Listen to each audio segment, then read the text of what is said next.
The title of this year's report really captures or says it all. Energy is everything. Energy is fundamental to our society. From the electricity that lights our homes and powers our appliances, to the fuel that keeps our vehicles running, to the chemicals that make modern medicine possible, the report demonstrates the countless ways that energy is essential to modern society, with oil and natural gas serving as that foundation. Energy is so thoroughly woven into our daily lives that few will ever question whether it will be there or, in fact, where it comes from. By detailing energy's integral contribution to almost every moment of every day, the report gets back to the basics and keeps the focus where it should be, on the American energy consumer. Pundits are still analyzing the 2016 election, but one thing is certain. Voters want and expect change. And above all, they want results and a renewed focus on finding positive solutions that improve their daily lives. Exit polls found that almost 70% of voters are dissatisfied with the way the government is working, and revealed an electorate that feels policymakers are out of touch with their daily problems and priorities, with the exception of those distinguished policymakers we have in attendance today. And I want to personally thank them for being with us today. Voters' clear expectation is that their elected leaders will work together to advance common sense policy that is focused on their needs and their daily realities, rather than to continue partisanship and government gridlock that has marked recent years. In this new year and at the start of this new Congress, we have an opportunity to change the national conversation when it comes to energy policy. We have a once-in-a-generation opportunity to find solution for most of today's most pressing issues, including creating middle-class jobs, tackling income inequality, ensuring sustained affordable energy for consumers, and enhancing our national security. And for all of these goals and others, the 21st century American energy renaissance offers solutions. Many of you have probably heard me or others say many times, but it bears repeating. The United States is the leading producer of oil, natural gas, and refined product in the world. Our nation's rise to global energy leadership is a result of a 21st century energy revolution in production and refining, which has directly benefited America's families through lower energy costs. The average American household today has saved as much as $1,337 just due to lower utility costs and other related energy savings just in the year 2015. In addition, AAA reports that American drivers have saved as much as $550 just in their transportation costs a year. America's energy abundance is also helping to cut materials and energy costs for our American manufacturers, many of whom are represented here today, including producers of steel, chemicals, refined fuels, plastics, fertilizers, and numerous consumer products. U.S. industrial electricity costs are 30 to 50% lower than those of our foreign competitors. And American manufacturing costs are now 10 to 20% lower than those in Europe, and could be 2 to 3% lower than China by 2018, an important competitive American advantage. These lower energy costs are helping to attract a return of manufacturing here to the United States.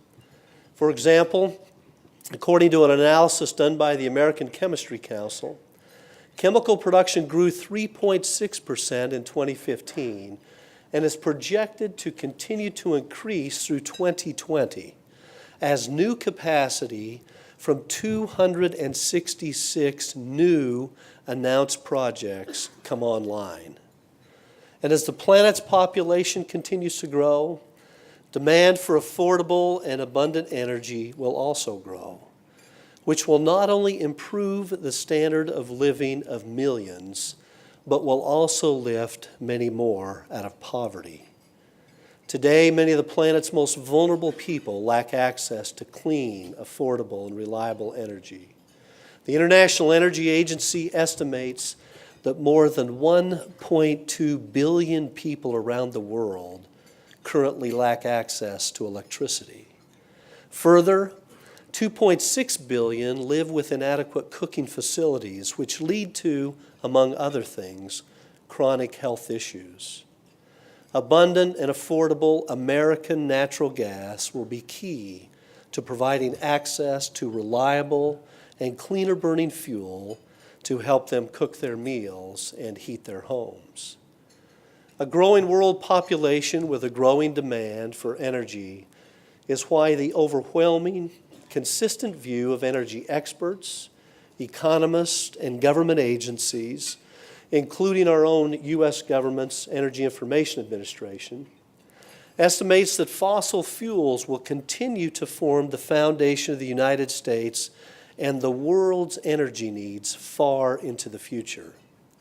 According to EIA projections, oil and natural gas will supply more than 60% of U.S. energy needs by 2040, even under optimistic scenarios for renewable energy growth, all of which we support. Worldwide energy consumption will increase 48% by 2040, largely due to expanding economic opportunities in developing nations. And more than 3/4, or roughly 78%, will be met by fossil fuels. Beyond consumption, we continue to make and pursue advancements in energy efficiency, also part of a true all-of-the-above energy strategy. An EIA study noted that in 2015, the U.S. used 15% less energy and emitted 23% fewer energy-related CO2 emissions than the same economic activity just 10 years earlier in 2005. Our global community will need more energy, and oil and natural gas will continue to be the dominant source for decades to come. The only question up for debate is which nations will help meet our future energy demands, our global energy needs. The ongoing American oil and natural gas development and refining renaissance has made it clear that the United States is and can be a leader in meeting those needs. But to achieve that goal, we need smart, pro-growth energy policies that promote safe and responsible development, energy development, and recognize the central role that fossil fuels will play in meeting energy demand. Throughout our history, the oil and gas industry has shown the world how the entrepreneurial spirit, innovations in energy production techniques, a core commitment to safety, pioneered and reaffirmed every day by the millions of men and women who work in the oil and gas industry, and smart, effective regulations have transformed the United States from a passive consumer on the world energy stage to a leader in only a decade's time. And we have helped to disprove, and I believe conclusively, the long-held assumption that increased energy production, refining, and consumption must necessarily lead to a dirtier environment. They don't. In fact, what we know from recent performance is we no longer have to choose between energy and a cleaner environment. Our nation has dramatically increased energy production and use, even as emissions continue to decline. According to the EIA, in the first 6 months of 2016, carbon emissions from electricity generation were at their lowest point in 25 years, even as electricity demand continues to rise. due largely to greater use of American clean-burning natural gas, now our nation's largest fuel source for electricity. And thanks to our nation's world-class refiners, which produce cleaner gasoline and diesel fuels, and in combination with more fuel-efficient vehicles, U.S. air pollutants have fallen by 70% since 1970, even as vehicle miles traveled have increased by more than 180%. Further, thanks in part to the increased use of domestic natural gas, ozone concentrations have dropped by 17% since 2000, all of which makes the United States not just an energy superpower, but also a global emissions reduction leader. This was achieved primarily through the private sector, through innovation and investment. The oil and natural gas industry's advancements in the decades-old technique of hydraulic fracturing paired with horizontal drilling is driving America's energy revolution. It was the billions of dollars that refiners invested in clean air technologies for their operations and in developing cleaner burning fuels that have led to lower air emissions from our fuels. But of course, we don't operate in a vacuum, as all of you in this room know so well. The government at the federal, state, and local levels, and let me add, as they should, set the regulatory parameters in which we operate. For all the innovation, investment, and talent within this or any other industry, policy clearly matters. These remarkable achievements that I've just listed, by any measures, are even more remarkable in light of the many constraints imposed on the industry by regulations designed more to stifle domestic fossil fuel development than to benefit American consumers. To continue to lead the world in not just oil and natural gas production and refining, but also emissions reduction, and to maintain the United States' best in the world refineries, we must break from the recent past. We must examine the regulatory onslaught of the last few years that has proposed or imposed some 145 new regulations on the oil and gas industry, and other executive actions on our industry, and instead work to implement smart energy regulations that are focused on the consumer, that help grow our domestic economy, protect our workers, and continue to improve the environment. It is our view that regulations that do not align with those basic and common sense goals should be re-examined, revised, or removed to make way for smarter and forward-looking energy policies. Case in point, today 94% of federal offshore acreage is off limits to energy production. Allowing more offshore oil and natural gas production could create over 800,000 new jobs, grow our economy by up to $70 billion a year, and raise more than $200 billion in cumulative revenue for the government treasury. Restricted offshore areas could hold more than 50 billion barrels or more of oil and more than 195 trillion cubic feet of natural gas. Just imagine what industry could do to further benefit consumers, the economy, and the environment if more of that energy were available for responsible and safe domestic production. Just think about how many more people around the world in developing countries could have access to cleaner burning North American natural gas or benefit from the clean burning fuels provided and produced by American refineries, and what this could mean for our global environment. As we look to the new Congress and the incoming Trump administration, we hope that they will take notice of the American energy sector's record of success, commitment to safety, and choose collaboration with industry and a market-based approach that's always focused on what's best for consumers as the guiding policy principles. We know we need more energy, but we haven't seen any meaningful expansion of offshore access in decades. We know we need to expand energy infrastructure to keep pace with our new energy reality and to deliver affordable energy to families and businesses. But government decisions and red tape are obstructing energy infrastructure projects and the good jobs they create, even for projects that have successfully completed exhaustive approval processes. 8 in 10 voters support increased development of our country's energy infrastructure, but a small vocal minority have taken it upon themselves to target these projects to advance their anti-fossil fuel political agenda.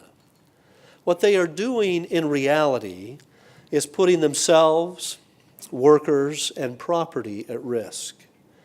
Longer term, by attempting to constrain private investment in energy infrastructure, and I want to highlight private investment, not taxpayer-funded investment, they are potentially preventing the creation of millions of well-paying jobs and promoting potentially increased energy costs for millions of their fellow Americans. As an example, despite ample natural gas supplies nearby, the northeastern United States is home to 7 of the top 10 most expensive states for electricity costs. A study by the New England Coalition for Affordable Energy reports that failure to expand natural gas and electricity infrastructure in the region could cost households and businesses an estimated $5.4 billion in higher energy costs and more than 167,000 private sector construction jobs just between 2016 and 2020. Conversely, investments in energy infrastructure lead to short and long-term job creation, economic growth, affordable energy for millions of Americans. A recent study found that updating America's energy infrastructure could generate up to $1.15 trillion, that's a T, $1.15 trillion in new private capital investment, which for context, as I was talking to Peter before lunch today, is almost 3 times the size of the transportation bill that was signed into law at the end of 2015. Think of the opportunities we could have in this country, combining the public infrastructure, as Congressman DeFazio and others have worked so hard on, with private sector investment that's 3 times larger, putting those two together for the benefit of American society. This level of investment is estimated to support 1.1 million new jobs and add $120 billion per year to our nation's economy by 2025. That's the kind of progress the American people made clear they want to see in the months and years ahead from their elected leaders, from municipal governments, all the way to federal agencies. Before I conclude, I'd like to now turn and say a few words about a pressing matter that's been identified as a top priority, I'm sure, for many in this room, and that is tax reform. As the incoming administration and new Congress look to work together to reform the nation's tax code, we had hoped that any changes will make America more globally competitive, are evenly applied and mindful of the important role the oil and natural gas industry plays in job creation and economic growth. As an industry that supports 9.8 million American jobs, accounts for close to 8% of our gross domestic product, and contributes on average about $70 million a day to the federal government in revenue from royalties, taxes, and rents, even during a down market, we understand the need for tax reform. Fundamentally, tax policy, just like broader energy policy, should promote the safe and responsible production, refining, and transportation of energy, including imports and exports, as this will help ensure reliable and affordable supplies of energy for consumers. Fortunately, a strong majority of American voters agree with our fundamental views. Based on the results of an election night poll, we found that 80% of American voters support increased domestic energy production and refining. And this strong support crosses party lines, with 71% of Democrats, 94% of Republicans, and 76% of independents. But the poll also found that 81% of voters support increased development of our country's energy infrastructure, which will bring those cleaner burning fuels from our nation's best-in-the-world refineries to even more Americans and energy consumers around the world. The poll also found that American voters reject the false choice offered by some between growing the economy by producing and consuming more energy and a cleaner environment. Specifically, 77% of voters support natural gas's role in reducing U.S. greenhouse gas emissions from electricity production. Few other issues enjoy energy's level of bipartisan support, and energy remains one of the few that can bridge the ideological divide between Democrats and Republicans. Our goal is to broaden that common consensus that will spur lawmakers to harness the American voters' embrace of energy policies that drive economic growth, lower consumer costs, continue our current trajectory of environmental improvement, all while increasing American competitiveness, and provide our allies with a reliable partner that uses its considerable energy resources as a way to truly lift people up, to bring people from poverty all around the world. It is our hope that the incoming administration and incoming Congress will, like many of their pro-energy states, embrace our nation's potential as a global energy leader and work with the industry to ensure that consumer demand is met and help to ensure that America's 21st century renaissance will continue to deliver the economic opportunity and environmental benefits for many years to come. We occupy an important point in our nation's history. For the first time in our lifetime, we can now say that North America has the potential to become a net energy exporter.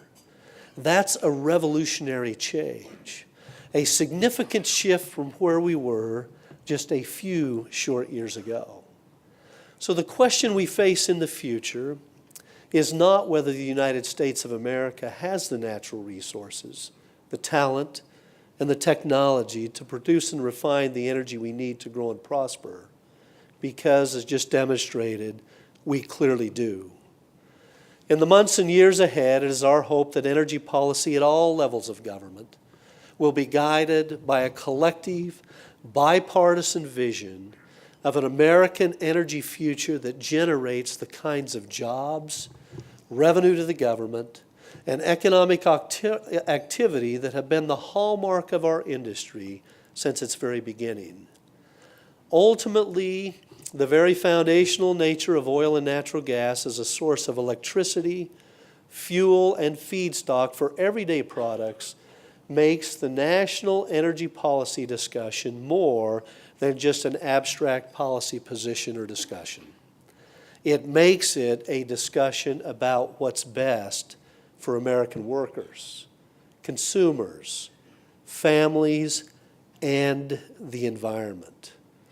Truly, energy is everything.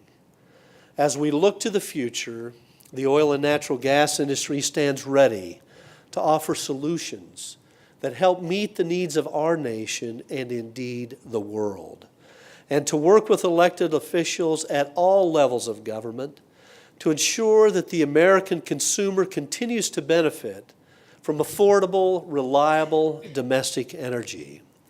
Above all, we will remain responsible stewards of the natural resources we develop and a good neighbor and citizen to the communities in which we operate. Thank you for your time today. Thank you for participating with us. Okay, just a reminder, if you have questions, you have the cards at the table, and there's staff going around to pick up the questions there. But Jack, I have some already. Of course, being a political audience we have here, we're starting right off with what would API like to see from a Trump White House in the first 100 days? How much time do you have? Softball. Softball, the easy one. Well, let me suggest a couple things. First, let me use the word collaboration. I think it's important the combination of the administration and the Congress, both the Senate and the House, come together and hopefully, consistent with some of the points we've made today, capture a vision of what's best for the American people. As I mentioned earlier, I think the American people have made clear they want change. They want us to do things differently. So as we look at that first 100 days, we hope it's a collaborative period in which the leaders in the House and the Senate and the White House can come together and say, here's what we need to do. Now, from our standpoint, a top priority is the regulatory agenda, as I mentioned in my prepared comments. Why? As I also mentioned in my comments, we are currently dealing with 145 proposed or pending regulations just impacting the oil and gas industry. We support smart regulation, common sense regulation. Many of these are redundant, unnecessary, and unnecessarily impose costs on the American consumer. So our hope is that the regulatory activity will be a top priority. Some other issues we need to focus on are infrastructure. There's a couple very early wins and early successes there to put people to work. Look at my colleagues and friends, Sean and Eric down here with the building trades, building pipelines.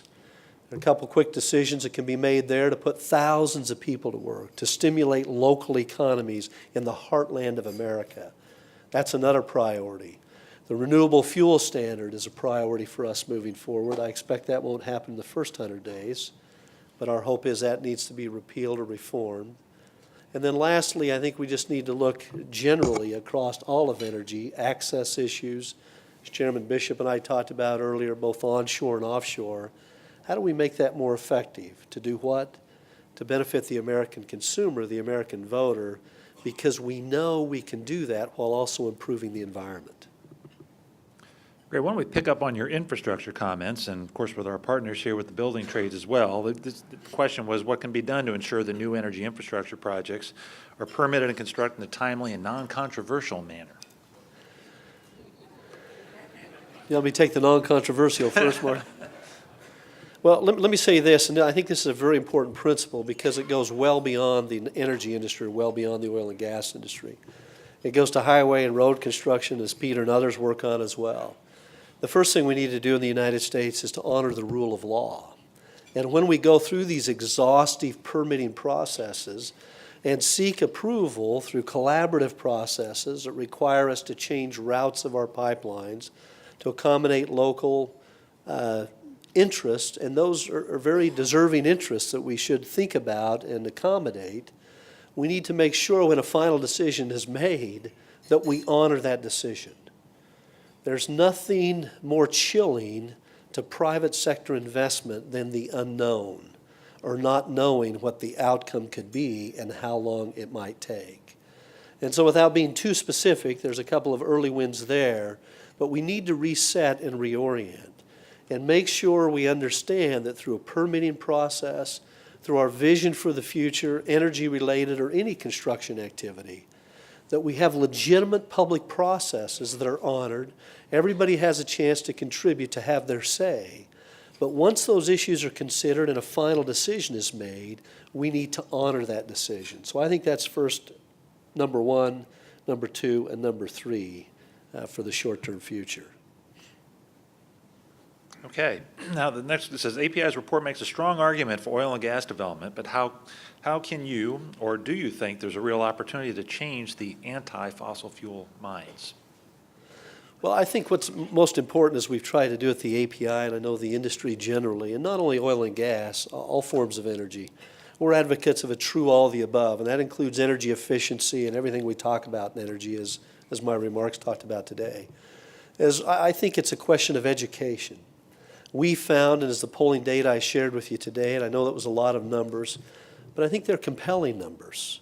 When you find 80% of the public, clear majorities of Democrats, Republicans, and independents, see the energy issue, such as infrastructure, clean burning natural gas, the oil production here in the United States, and say we need more of that.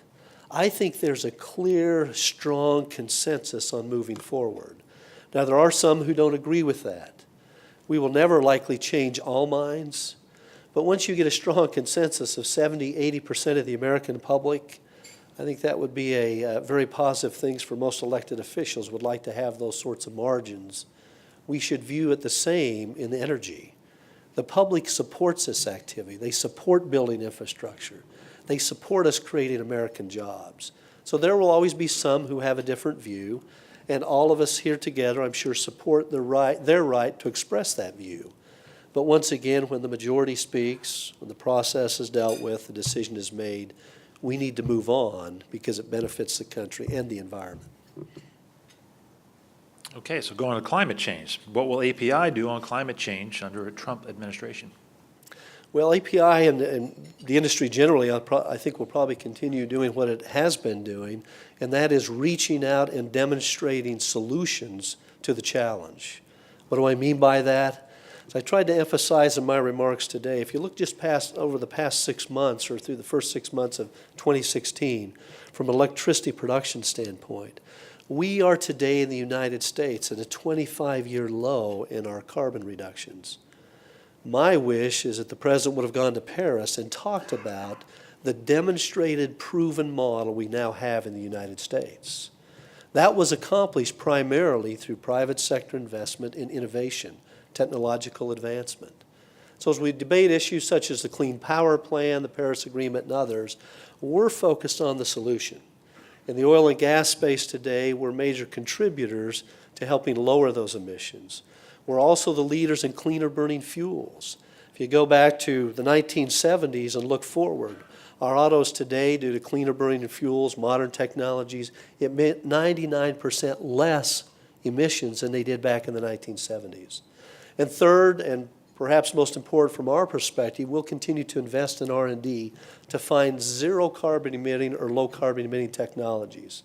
It might surprise some to know that the oil and gas industry is second only to the federal government in the amount of money we spend in research and development to find those breakthrough clean burning technologies. In fact, the federal government didn't pass the oil and gas industry until just a few short years ago. So our industry takes second seat to no one in terms of dealing with the challenges of our day. And as we look forward, we've got a demonstrated model. We need to take advantage of what's been proven and demonstrated and really begin to move that experience around the world. Great. Going back to the pure political, how will you work to influence the 13 Senate Democrats up for re-election in 2018 from states that Mr. Trump won? Well, hopefully we'll do that as we have in the past through ongoing conversation and through education. Our belief is that energy, specifically oil and natural gas, these issues should transcend partisan politics. We can all have different views of where we should be on the political spectrum, but the reality is, I look at some of our good friends up for election, Senator Heidkamp and some of the others, they're big advocates. They get it. They understand the role of energy in our society. So our hope is that we have less conversation about partisan divide, less conversation about who's a Democrat, who's a Republican, who's a denier, who's a believer, and more about how we come together for the benefit of all Americans. The same people that just recently voted and said we want change. We want it done differently. We want to see something produced out of the process that actually reflects on the reality of our lives as individuals. So our hope is in working with those individuals, we worry less about which political affiliation people have and more about making sure we're focused on science, data, and the American consumer or the American voter. Jay, that concludes the questions that we've got here today. Well, let me just say thanks to all for joining us today. We appreciate your time, particularly our distinguished guests who have taken their time. Please join us. Please take a look at our report. If you have any questions, we're happy to answer them. Thank you very much for participating in our State of American Energy event. Thank you all.